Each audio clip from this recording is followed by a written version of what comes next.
Diyan po yung barangay road sa unahan mga kapamlat. Nasa 100 meters lamang at 50 meters ay simentado na po yung barangay road.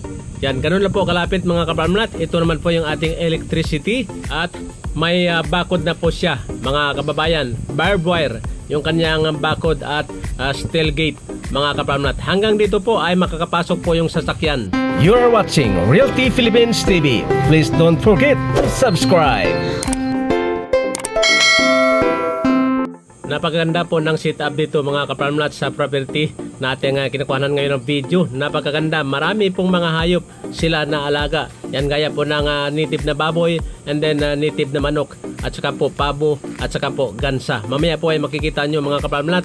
Pero bago yan ay binabati ko kayo lahat mga subscribers, mga nanonood po sa iba't ibang lugar dito po sa Pilipinas at sa buong mundo mga kapamlat. Yan, taga USA, Canada, iba't ibang lugar dyan po sa Europe, Asia and then Africa. Yan po yung mga native na baboy dito mga kapamlat. Yan, mukhang payat lang po siya dahil native nga po. Pero yan po ay siksik yung laman mga kapamlat yan. Nakalimutan ko pala sabihin, taga Australia and New Zealand mga kapamlat. Yan. Ito po yung part na medyo flat mga kapamlat. At yung ating nearest landmark ay Aimol Pami. Yan, kung inyong alam po yung Pami Laguna mga kapamlat, dyan, nandyan po. Mula dito siguro ay nasa 15 minutes lamang yung travel time hanggang dyan sa Aimol Pami mga kapamlat. Ganun po kalapit sa bayan yung ating property. At tayo ho ay malapit din po sa Santa Cruz, Laguna. Pag dyan po kayo dumaan sa Calamba mga kapamlat, pag galing kayo ng Paranaque ay pwede ho kayo dumaan sa Calamba, Laguna. At pwede rin po sa C6 Road, dyan po sa Taytay Rizal, papuntang Antipolo at papunta po dyan sa Mabitak. Okay? Kasama na po yung bahay na yan mga kapamlat. Ito po yung kalsada at makakapasok po yung sasakyan hanggang dito sa loob mga kapamlat. And then dyan po sa taas ay meron pong overlooking. Pag may time tayo mamaya ay kuhanan din natin ng video. Kompleto po ang mga pananim mga kapamlat, gaya po ng guyabano, lansones, rambutan at mayroon pa pong ibang mga prutas mga kapamlat gaya po ng avocado, niyog. Mayroon pong mahogani at yan po ginagamit po pampasim yung kamyas mga kapamlat. Yan, kasama na po yung kubo na yan. At saka po may supply ng tubig po papunta dito sa property. Yan po ay water district at pwede rin kayo magbaon ng inyong puso para naman po yan ay magkaroon po ng pressure para po hanggang taas po ay makakaakyat yung tubig and then pandilig po nyo sa inyong mga halaman. Okay? Pwede ho kayo magdagdag ng iba't ibang pananim pa. Marami pang vacant mga kapamlat at mayroon pong mga dalandan, napakaraming dalandan at saka po kalamansi at saging. Yan po yung mga nakikita natin ngayon mga kapamlat at ibigay ko na po yung total lot area po nito ay 2.7 hectares. Ang title na ito or yung title po nito ay palabas pa lang mga kapamlat yan. Na-process na po, waiting na lang, palabas na po. At ito po yung kubo mga kapamlat. Kasama po ito sa inyong babayaran kung magkakasama na ito mga kapamlat sa price po niya. Okay? Yung price po ay upon inquiry mga kapamlat. At ito po yung mga iba't ibang nakikita pa natin. Yung lupa po ay slope. Dyan po sa taas ay sloping po siya at dito po sa baba ay medyo flat. Okay? Yun, sa mga nasa mga 20% yung kanyang flat area mga kapamlat. The rest po ay slope. At ito naman po yung kanilang tubig dito mga kapamlat. Nilalagyan nila ng ganyan po para po mayroong pressure papunta po sa mga halaman. Yan, pandilig nila sa mga halaman nila dito. Okay? At maliban dito mga kapamlat ay pwede kayo maglagay din doon sa taas mga kababayan. Yan po yung mga saging dito mga kababayan. Ulitin ko lang po yung kanyang details. Updated po yung tax nito, 2.7 hectares. Nakakapasok po yung sasakyan dito, may signal yung ating cellphone at may kuryente mga kababayan. May overlooking sa taas at pwede ho natin lagyan ito ng swimming pool dito sa baba. At sa taas po yung view deck resort mga kapamlat yung ating gagawin dito. Pwede. Lagyan lang po natin dyan sa baba ng swimming pool at hagdanan paakyat. Ganun po ang magiging setup dito pag gawin yung commercial resort mga kababayan. Yan, maraming niyog. At kung kayo interesado mga kapamlat ay mag-text lamang kayo or mag send ng inyong message sa aking messenger account. Mag-follow kayo sa aking personal account mga kaparmlat para po lahat ng mga reels na ating pinapakita ay makikita nyo or updated kayo mga kaparmlat. Yan, 1.5 minute lamang po yung ating reels mga kaparmlat.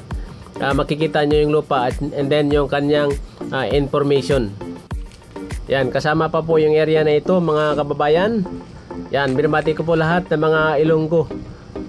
Mag-subscribe kayo mga kababayan kung mga taga Iloilo at saka Bacolod. Lahat po ng mga Ilonggo mga kaparmlat. At saka po mga taga Davao. Mag-subscribe kayo mga kaparmlat para po kung kayo makaroon po ng lupa or transaksyon dito sa Manila, ay pwede ho kayo kumuha din ng lupa para po mayroon kayong paglulugaran. Halimbawa po nag-aaral yung inyong mga anak sa Manila mga kaparmlat, ay mayroon kayong sariling lupa dito sa Luzon. Yan, taga Iloilo, Palawan, yan po sa Mindanao mga kaparmlat. At siyempre yung pinakamarami po ay taga Metro Manila. Yan, mag-subscribe kayo mga kaparmlat para po lahat ng mga maliliit nating property ay inyong makikita din. Yan, mayroon tayong mga 100 square meters pataas. Yan po yung mga total lot area na ating pinapakita. Okay? Yan po yung CR dito mga kababayan. At yan po yung area na flat at yan po yung bakod, yung boundary. Ganun po mga kaparmlat. At mamaya po ay aakyat tayo para po makita nyo yung ating magandang tanawin sa taas. Yan. Ito po yung mangga pa dito. Okay? At siyempre po, idagdag ko lang po mga kaparmlat, tuloy-tuloy pa rin yung ating mga services gaya po ng transfer of land title, application of original certificate of title, and surveying, landscaping. Ito yung mga alaga nila dito. Yan, may itlog po yung pabo, saka po pato, at saka maraming mga gansa. Yan, napakaganda ng area mga kaparmlat. Nakaka-inspired yung ganitong klaseng farm. May baboy at saka po manok na native. Okay? Marami kayong mga magagawa dito sa farm na ito dahil 2.7 hectares yung kanyang lawak mga kaparmlat. Yan, ito po yung mga iba't ibang mga alaga nila dito. Yan, naglilimlim po yung pato. Yan, napakaganda ng area na ito. Marami kayong magagawa dito sa area na ito mga kababayan. Sa mga interesado po, yan, ulitin ko lang po yung aking cellphone numbers na pareho pa rin hanggang ngayon mga kaparmlat ay 0991-473-3515, 0967-892-1626 mga kaparmlat. Yan, nandyan po yung Viber at saka WhatsApp.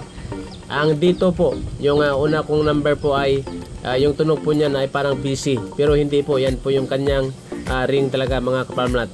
Kaya hindi po yan busy at naka-call forwarding. Naka-forward po yan. Pag in case na hindi ko po masagot, ay meron pong ibang makakasagot mga kaparmlat. Pag hindi pa rin mga kaparmlat, makontak nyo kami, ay pwede ho kayo tumawag sa mga ibang numbers na naka-flash dyan sa ating screen. Dyan po sa bandang huli po ay nandyan po yung kompletong numbers. Mahigit po 8 yan mga kaparmlat. Kaya po imposible hindi nyo kami makontak. Okay?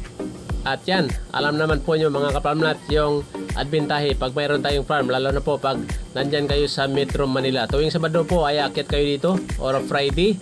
Yan. At kung kayo naman po ay mag-retire na mga kaparmlat, adbentahe pag dito kayo magpahinga. Yan. Sabi nga nila mga kaparmlat, pag may farm ka at maganda ka, ay lalo kang gaganda. Pag pangit ka naman mga kaparmlat, ay lalakas ka. Ganun po mga kaparmlat ang pakinabang sa ating kalusugan. Maririto tayo ngayon sa taas mga kaparmlat. Yan po yung ating natatanaw ngayon. Sierra Madre Mountain, nasa highest or mas may mataas pa dito sa likuran ko. Mataas ang area na ito. Yan, ganun po mga kaparmlat. Combination po yung ating property. May mataas, meron pong flat doon sa baba. At may hagdanan pa po silang nilagay dito. Hinukayan nila. At aakyat pa tayo sa pinakatuktok mga kaparmlat para po mas makita nyo yung magandang view yan po sa unahan.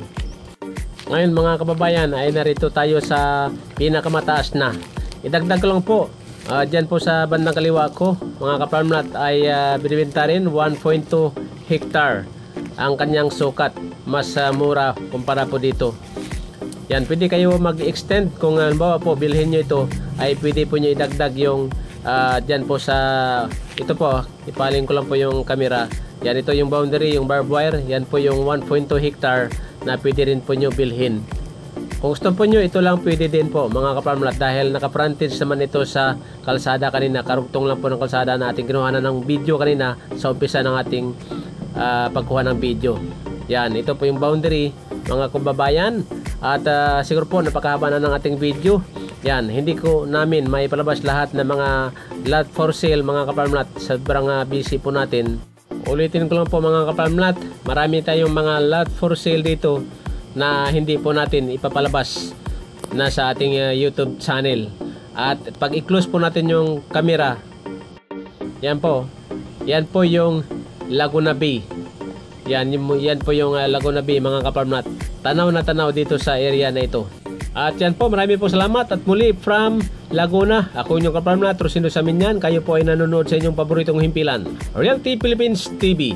Mabuhay tayong mga Pilipino. At pahabol lang pala mga ka-farmlat, yan, pagtawag ay tripping agad. Marami tayong mga partners na available Monday to Sunday.